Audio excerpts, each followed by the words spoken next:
देखिए बच्चा, तो अभी हमने capacitance of a parallel plate capacitor with a conducting slab निकाला, C is equal to epsilon naught A upon D minus T, prove किया।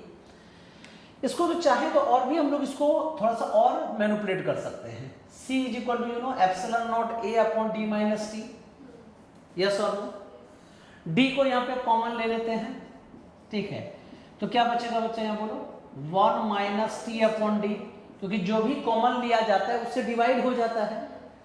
अब देखो जरा, epsilon naught a by d को क्या कहते हैं, तो c naught upon 1 minus t upon d. तो ये एक फॉर्मूला फाइनली हो गया हमारे पास। तो रुको पहले समझो अच्छा सा सर, कि पहले ये कैपेसिटी जो है ये बढ़ी या घटी, हमें पता कैसे चलेगा। तो फिर देखिए, thickness is greater than distance, तो ये नंबर मतलब बड़ा होगा, बेवकूफ लड़की।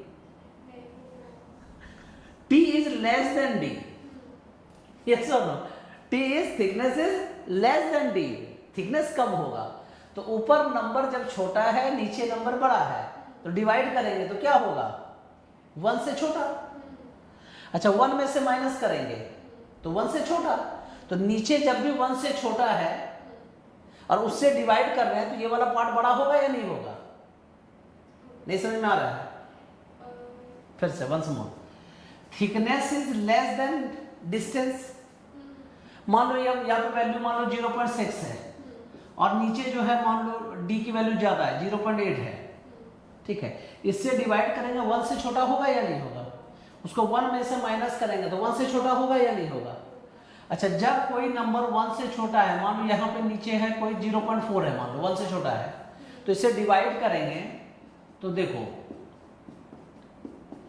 2.5 टाइम्स हुआ या नहीं हुआ, तो कैपेसिटी बढ़ी या नहीं बढ़ी।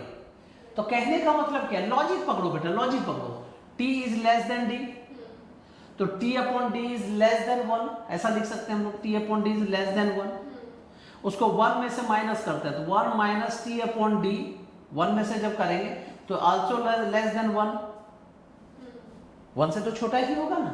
और जब डिनोमिनेटर छोटा है और उससे किसी नंबर को डिवाइड करते हैं तो क्या बड़ी होगी या नहीं होगी, तो C is greater then C not, तो कैपेसिटी इंक्रीज। यहां देखो मैंने इसको कंपेयर करके बताया था कि कैपेसिटी इंक्रीज कर रही है, या हमने इसको कंपेयर करके बताया कि कैपेसिटी इंक्रीज कर रही है।